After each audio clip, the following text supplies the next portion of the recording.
Well. Hello, hello, hello.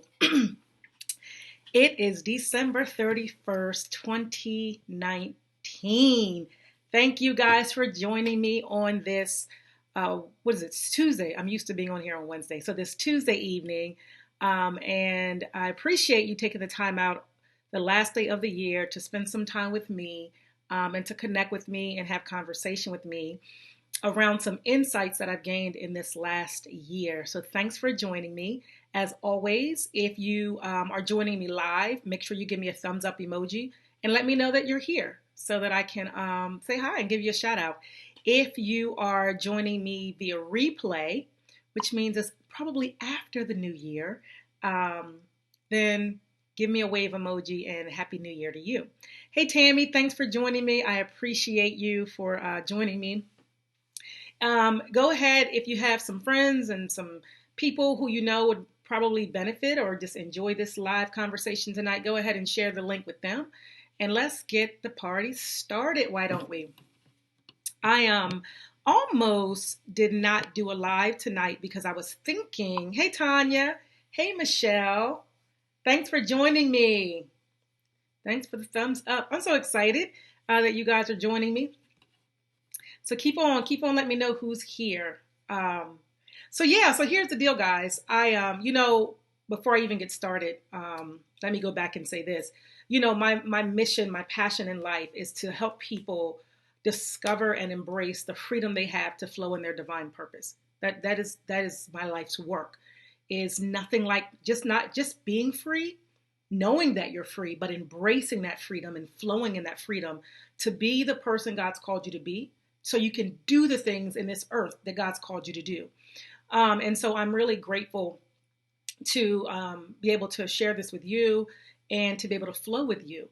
That's the first thing. The second thing, the way that I do that, as you know, but I'll just say it again, is my focus is helping you understand and apply biblical principles so that you can actually find the freedom and embrace the freedom that you have to flow. Hey, go Ia! I'm sorry, guys.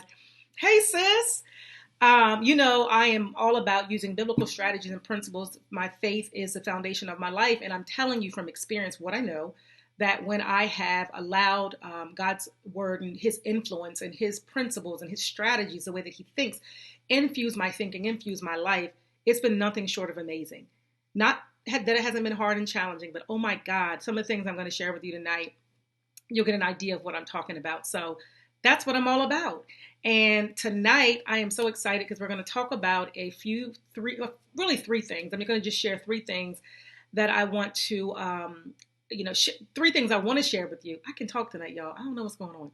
Three things I want to share with you that I think you can take with you as you journey into this next decade, this next year, heck, this next month, right?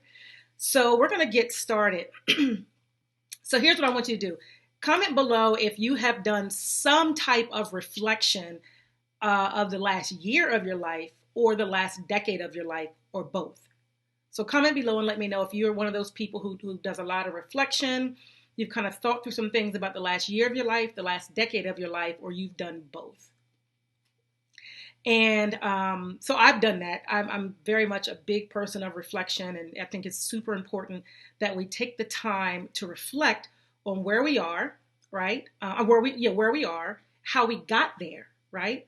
Reflect on how we got there and what lessons we've learned along the way, what we want to repeat, not repeat, what works, what doesn't work, all that good stuff. So here's what I'm going to start this way. So I was thinking about this today. I was doing a journaling this morning and doing my year in review kind of the last year, but also the last decade. I've done this several times in the last quarter. It's just kind of taken some time to reflect because it's been a lot that's been going on just in the last year, let alone the last decade. And as I was thinking about it, this kind of analogy or just visual came to me. So it looks like Tammy says, yes, I do. Tanya says she's done both. So awesome. Definitely keep that practice going. I'm going to share the story and then I want to ask you a question about that. All right, Goia is still reflecting on the decade. Definitely a lot of reflection on 2019. Awesome. So I'm going to share the story. Then I want you to go ahead and I'm going to ask you another question. So I've been thinking a lot about this as I was reflecting this morning. And life being very much like a pressure cooker, right?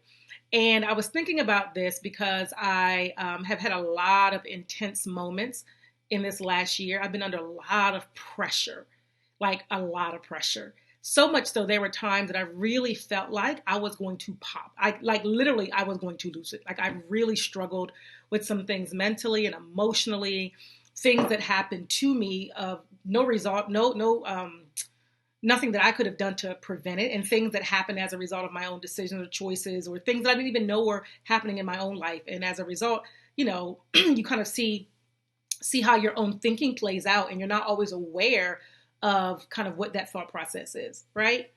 So as I've been thinking this morning, I was thinking about a pressure cooker, and I was thinking because I love my Instant Pot, and how when you put something in this pressure cooker, it basically cooks under a lot of pressure, so much so it locks the pot, and you can't open it. And if you well you can, but if you open it before time, right, and you release the pressure valve before it's time, not only is it not probably finished, but it could be really dangerous because there's a lot of pressure, and if you release it before it's time, it could actually damage you, right? And steam comes out, you could actually get burned by the steam. It could just be a hot mess.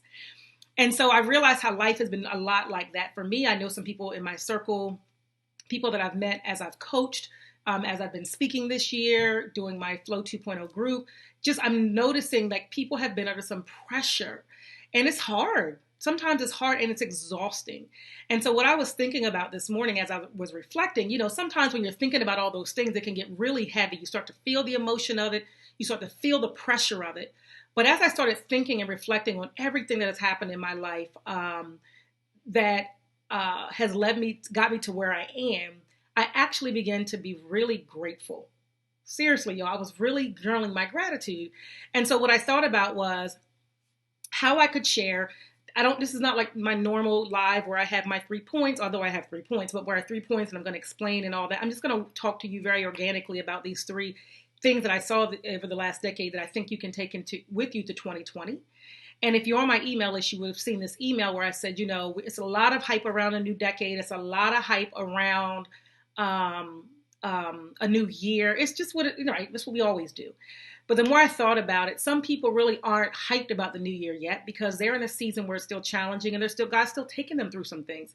Some people are very much primed and ready for this new year. It is their new season, and that's cool too. But the question is doesn't really matter about where you are. I shared this a couple weeks ago in my live. The reality is you got to know how to endure any season that you're in. You got to be able to endure it and be able to take from it what you need for the next season.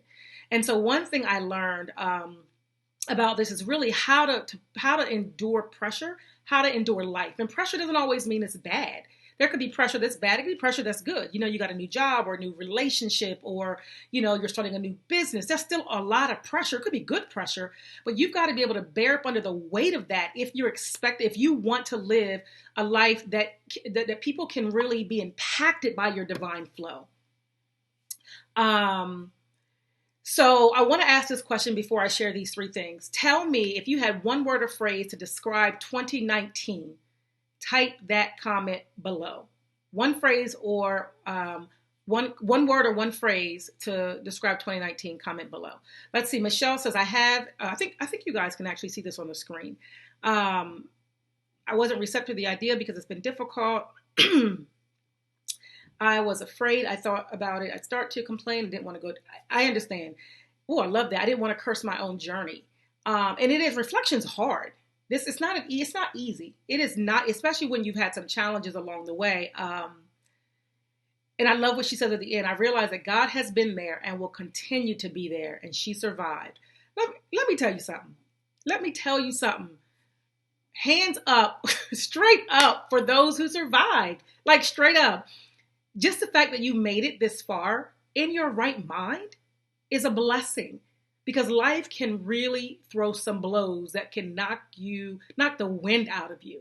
And so kudos to you, Michelle, for pressing and moving forward, regardless of what your journey has been.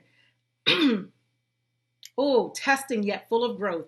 I love that. So Goia's saying her 2019 has been testing yet full of growth. I'm right there with you. A lot of testing. So keep letting that come in. I'm going to continue to kind of move on with this. All right. The first lesson I want to share with you that I learned in the last decade of my life is to appreciate the gains while you're still in the gaps. Appreciate the gains while you're still in the gaps. What does that mean? What I have a tendency to do, and I'm not the only one, I can almost put money on this. What I have a tendency to do is recognize where I need to grow. Where do I need to grow? Where are the gaps in my life? Where are the areas that is keeping me stuck? Like my whole, my coaching, everything is around helping people get unstuck. So I get the point of seeing those areas and being real about those areas and acknowledging those areas so that you can move forward. But I'm a person that can really obsess about those areas so much so I'm really trying to focus on moving forward, that when I don't move forward or move forward at a pace that I think I should, I get really, really down on myself. And one of the things that has really helped me this year, really this last decade, as I've really had a really interesting journey, is that I've learned to show gratitude and to appreciate the gains that I've had while I'm still living in my gap. And so here's the deal. If I am trying to lose weight, right? So I'm trying to lose weight and I'm really, working on some mindset things and food and all that, whatever. And let's say I have several good weeks. I'm doing really, really well. And let's say I don't hit my goal weight, or one day I just have a really, really rough day. I feed my emotions. I go and get some ice cream and French fries or something. I don't know. Oh, I know. A Wendy's Frosty with McDonald's French fries. Yes. Right? Let's just go say I go get that. Right? Now, I've spent months and months and months working on my mindset, moving forward. I have a moment, or let's say a couple of moments, where I really struggle. And I'm focusing so much on my struggle and where I need to be that I'm starting to feel condemned. And so what I started to realize, and I think Michelle said this earlier, is that I begin to curse the rest of my journey. Like I haven't made any gains. Like God hasn't given me any strength or empowerment just to get to the point that I am actually eating this, and maybe even recognizing that I shouldn't, right? So what I realized was, when you are not grateful for the gains that you've made, you often live in your gaps, and you live in a place where you feel condemned. You feel condemned by God. You feel like people are judging you. You can never get it right. And it keeps you stuck.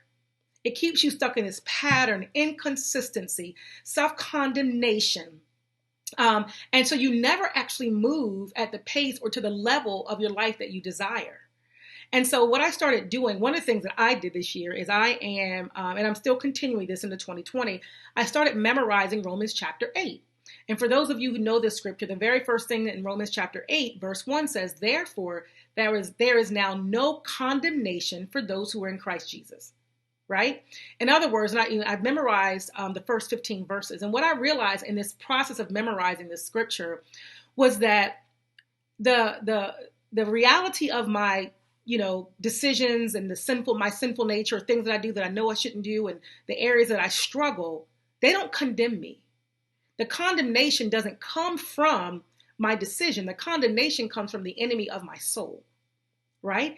And so when I started to recognize that, I'd learned that when I am grateful for the gains that I made, so I started recognizing, yeah, you did this, but 5 days you did that. Yes, you did this, but God empowered you to do that. Or actually, after I make this bad mistake, I'll go and renew my mind and think of something that has really been helpful to me, so that I can bring my mind back to where it was. Right? And so I've had to learn that when I'm living in my gaps, I'm never going to see my gains. I'm never going to see how much I've grown. I'm never going to see how much God has done for me. And I'm not grateful. And I miss out on the blessing of the rest of my life, right? Because I'm so busy trying to get somewhere that I can't recognize where I actually am. Does that help? So that's the first one. Have gratitude for the gains while living in the gaps. And let me check in here. It looks like Tammy said, it was difficult to take a real look at myself and letting go of all the stuff. Yes. You got to let go of all the extra stuff, right? Live in your gains. What have you gained? What has God done for you? How has he preserved you? How has your circle, the people around you, held you up and lifted you and empowered you regardless of what has happened in your life? Tanya, puzzling yet revealing. I love that. Zaria, my 2019 was like, check yourself before you wreck yourself. Straight up, I'm feeling it. You got to. You got to check yourself. You got to check yourself. And in that checking, recognize, no, I can't keep going there. And then recognize the direction that you need to go to make that change. Oh my God. I'm going to actually be talking about that next month in Flow 2.0, the art of change, right? The art of shifting that behavior and those mindsets so that you can actually live in your flow. But that's another conversation. Wanda, hey Wanda, thanks for joining. Wanda says this year, trusting God's love and wisdom through transitions, even when I was afraid. Yo, let me tell you something. Fear ain't never going to stop. I appreciate you saying that because some people believe that we are fearless. Like there's no fear at all. When we really just fear less. We fear less and less and less. Now, there doesn't have to be a spirit of fear that you carry around where that's how you operate in everything, but we will have moments of fear. But moving in spite of that fear is where we want to be, because that's when the courage that God has given us to move forward confidently. That's where it comes from. It comes from that movement in spite of your fear. All right, that was the first thing. Gratitude in the gains, for the gains while in the gap. Second thing, this is really huge for me, y'all. So huge. That God is never moved by my emotions, only my faith. God is not moved by my emotions, only my faith. So here's the deal. One of the things that I struggled with this year was, or this last decade was, I lost my dad this decade. I had some challenges. My daughter was going through some rough patches this year that was really intense. I lost my grandmother in this decade. I was betrayed by someone who was I was working with terribly. And it was just a lot, some relationships that were just challenging. It's been a lot. And I just did a lot of crying and a lot of whining. I'm telling you, I mean, I did a lot of crying, a lot of, oh my God. Anybody else besides me, when they're under a lot of pressure, find themselves in this like crying game or pity party or like, oh my God, why? I did a whole lot of that, y'all, a whole lot. And so as I was reflecting this morning on my decade, God reminded me, and I'm so grateful for this, y'all. He reminded me that he was not moved by my emotions, but he was moved by my faith.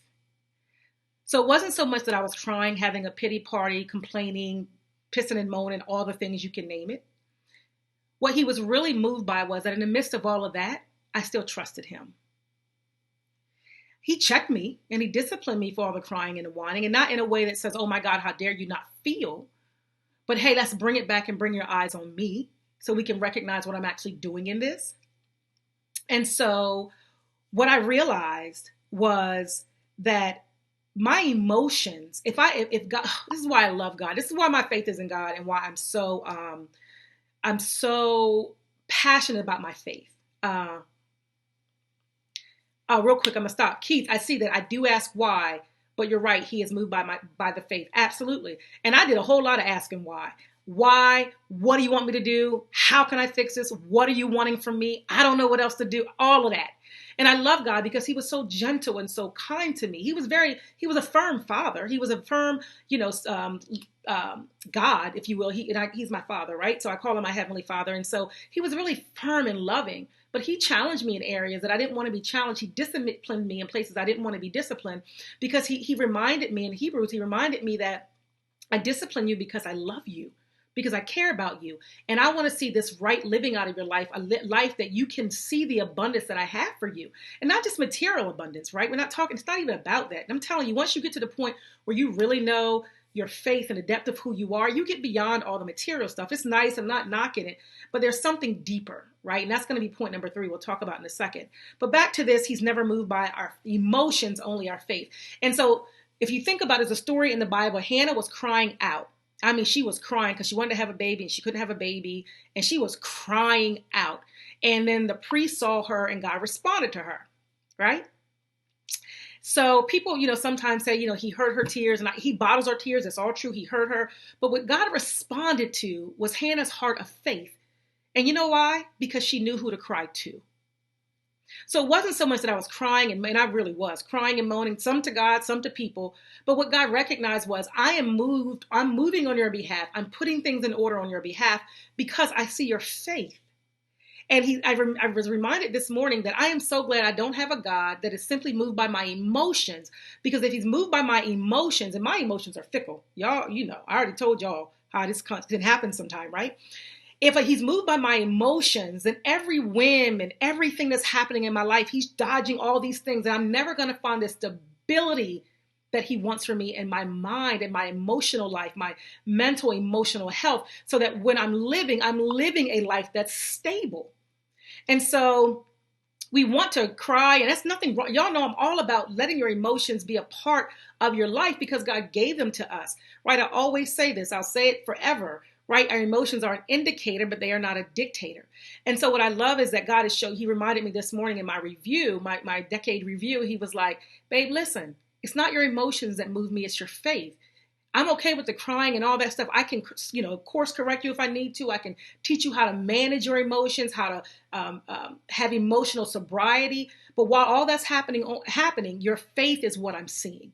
And what he realized was, regardless of everything that's happened to me, that I had no control over, everything that happened as a result of my own decisions, either way, my faith moved him on my behalf, and things happened in my life that I know could have only happened because God was not moved by my emotions. If you are feeling good because God is not moved by your tears, but he's keeping you in a place where you can be stable so that you can see his goodness, give me a heart emoji.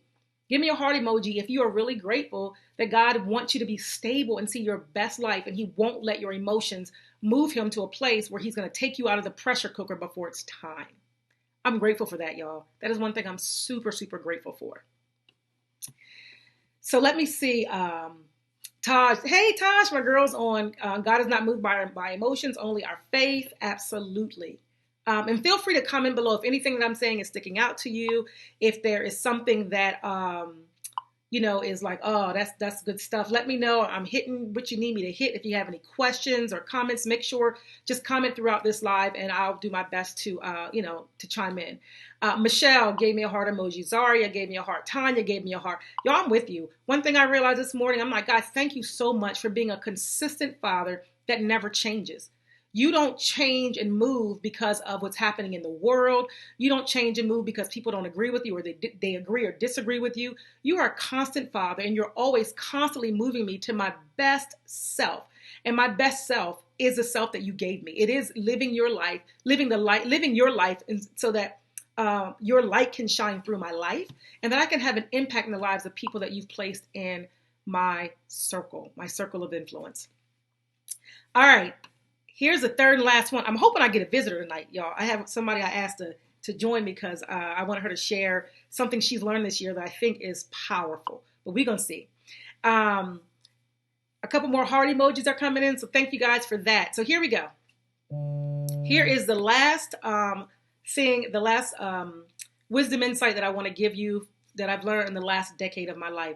Y'all, this thing has changed everything for me in the last couple of weeks. It's changed the way that I've been feeling. My mindset's shifted, the way that I'm approaching things. I'm telling you, it's nothing like this last thing right here. Y'all ready for it? You ready? Okay. Rescue without revelation will not give you relief. Say it again. Rescue without revelation will not give you relief. So what am I saying? Y'all, this thing right here. I told you I had a lot of pressure this year. And so I've had several situations where I literally felt like I was backed into a corner with no way out. Like none. I had no resources, no insight, no intellect, no anything you can think of, any resource you can think of. It wasn't going to fix the problem. I didn't have it. I didn't have it to fix the problem. I could not fix the problem. There was several situations and circumstances that I was in. And they weren't all mine. Some were affecting me, and I couldn't help. So I remember, for the last month or so, probably since we're in December, probably the last couple of months, my prayer has been, God, what do you want me to do? How do you want me to fix this? What do I need to do? I'm really I didn't hear anything. He wasn't speaking. I'm just really struggling. And so one week, about 4 weeks ago, he said to me, you know what? This isn't fixable. You just have to sit in it and wait. There's nothing you can do. Like a pressure cooker. Once you put that meat in the pressure cooker, you got to wait. You got to wait for it to come up to pressure. You got to wait for it to cook. And then you got to wait for it to come down from pressure, right? And so that's time. So he's telling me, just sit. I want you to sit in it. I want you to wait. It's not fixable. You can't fix it, right? Only I can do this, but I'm right here with you. In the challenges of it, I'm right here with you. So I'm like, okay, that helped a little bit. So then I was journaling one day and I heard this and I wrote this in my journal, and it was, I'm not going to give you relief, Monica, until I give you revelation. And I'm like, what you saying? Like, what's up? And what I realized was the pressure that I was under had drove me so much to seek God about the circumstance, that honestly, if I had the rescue before that, who I know God to be right now, this very moment, and what I've known to move forward right now in this very moment, I would have never had, right? So he drove me there so that I could get the wisdom, the insight, and the discipline that I needed for the next level of my living. And so what he basically was saying to me is, I'm not going to rescue you, right, without first revealing several things to you. One, you have to understand who I am. If you don't get anything else out of your circumstance, you've got to know who is God in the situation.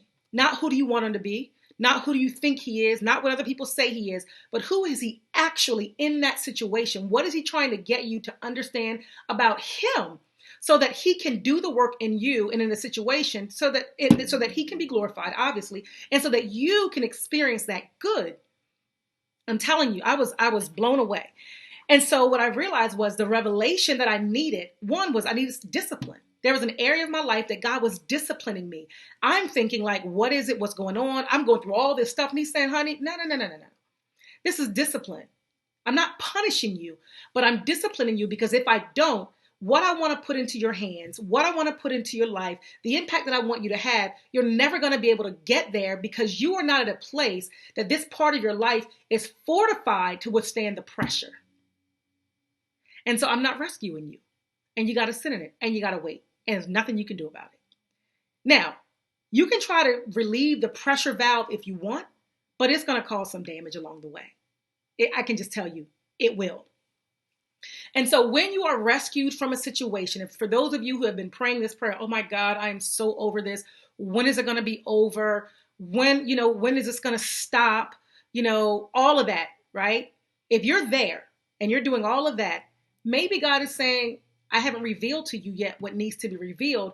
And you trying to get out of the situation is preventing you from hearing clearly.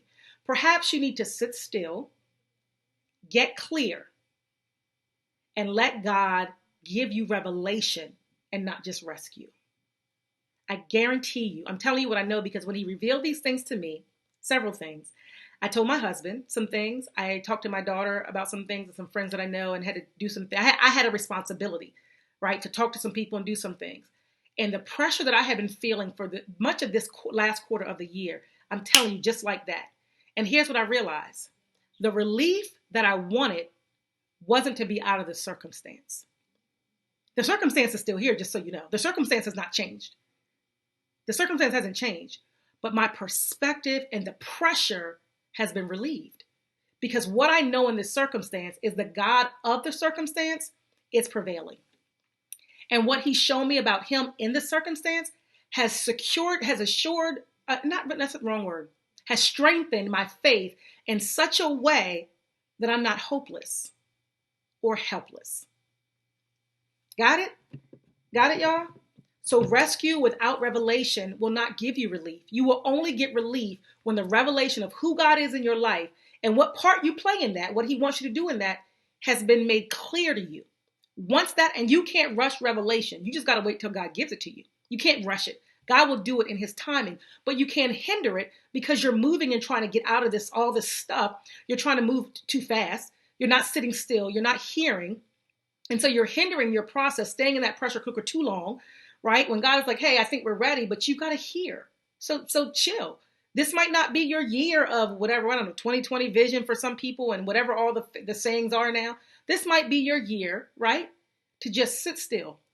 It might not be your year of harvest and abundance and all of this stuff, the way that you are expecting it. but it very much can be a year of harvest and abundance, of revelation, of insight, of clarity, and of getting to the point where you can endure under pressure. And that's what these 3 points are about, helping you endure under pressure, good pressure and bad pressure, right? Knowing that you're going to have gaps and you got to be able to live in that, right?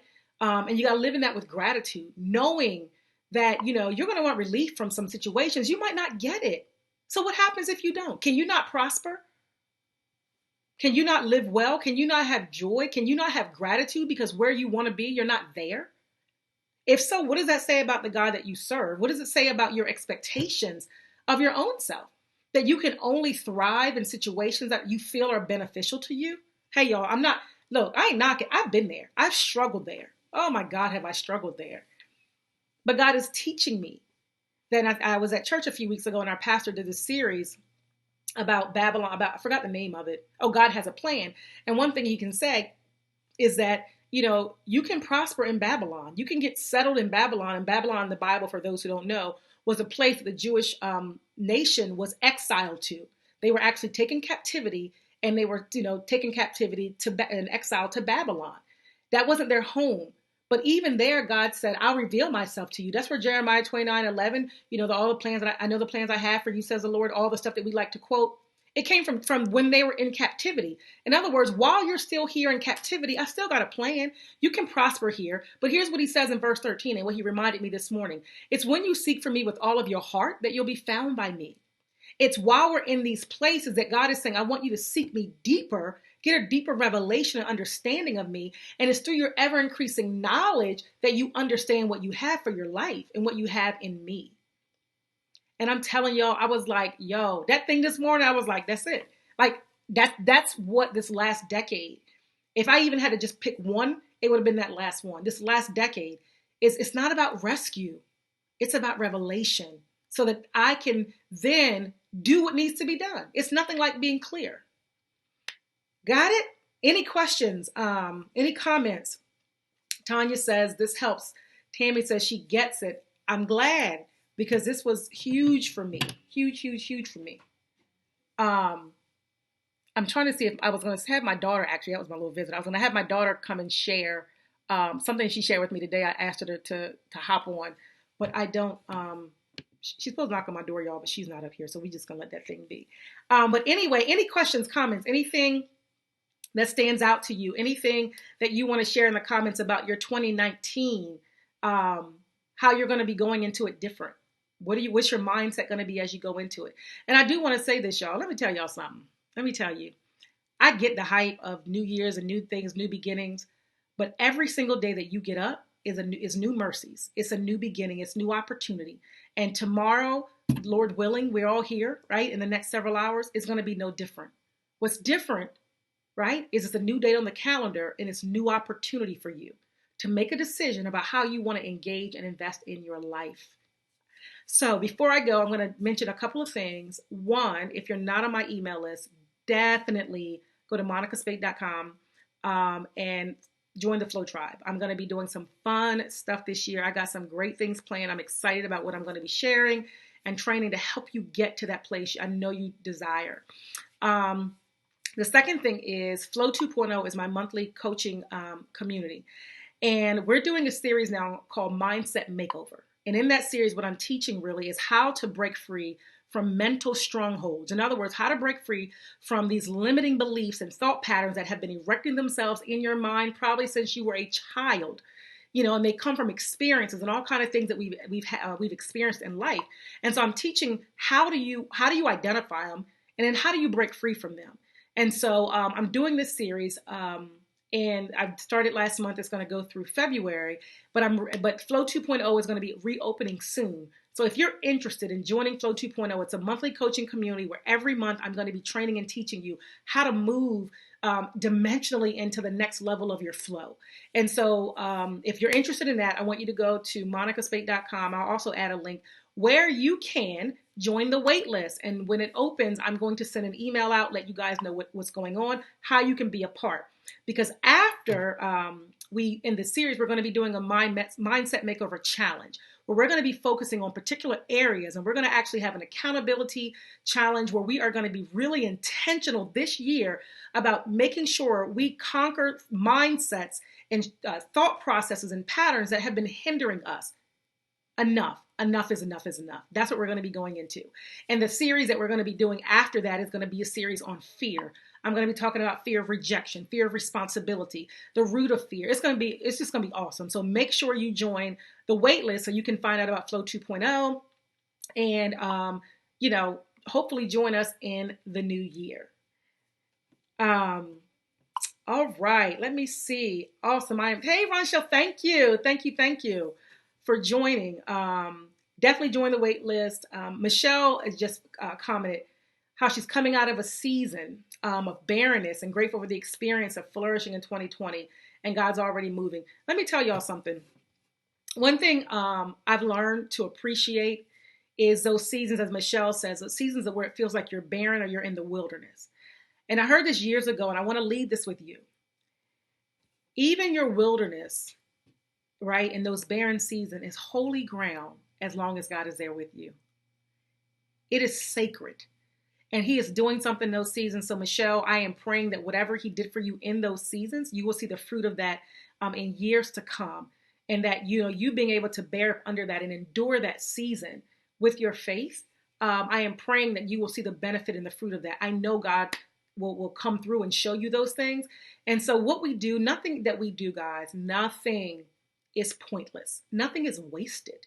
Even the things that happened to me over the last year that were painful, they weren't wasted. I don't know if Goia is still on here, but when the situation happened to me and Goia knew about it, and she said something to me when it happened that I wasn't even a good mindset to hear. I was in so much pain. I was so angry.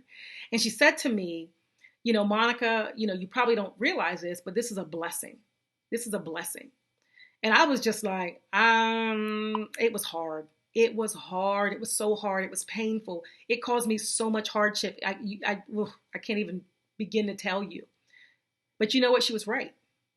She was absolutely right. God was pushing me into my already. He was catapulting me into this place that he wanted me to be that is completely scary. And you know what, y'all? I'm all right with it. I have made a ton of mistakes as I've been in this process. I've done a lot of things that I could do different. But in all of that, God's been faithful and I've been flowing. Right? Flow is not about perfection. It's simply about flow. So, anywho, this is my last live for 2019. I'm not going to do one tomorrow, which is January 1st, 2020. I don't think I'm going to do one. If I feel like hopping on, I might. But this is my live this week, and I want to drop this with you before you end this year. I know it's kind of long, and if you get a chance to watch it again and see some of those highlights, then cool, go for it. But I really want to take my time and really encourage you that you made it. There's been a meme going around about 2019, and it says, "But did you die though?" It's so funny.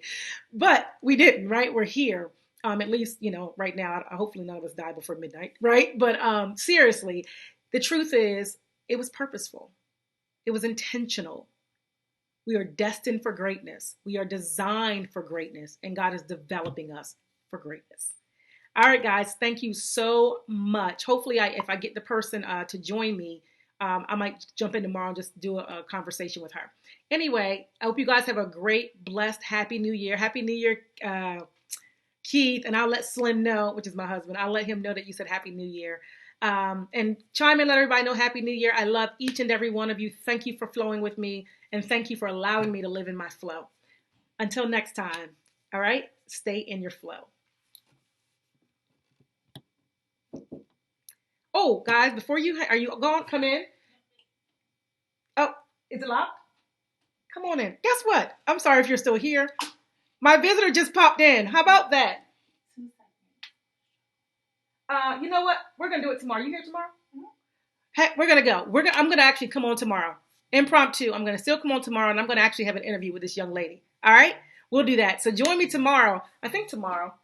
I'll let you know. I think it's going to be tomorrow. But join me, and then I'm going to have her come on, and we're going to have a good conversation about some things that she's learned over this last year that I really think will bless you all. All right, guys. Take care. Happy New Year.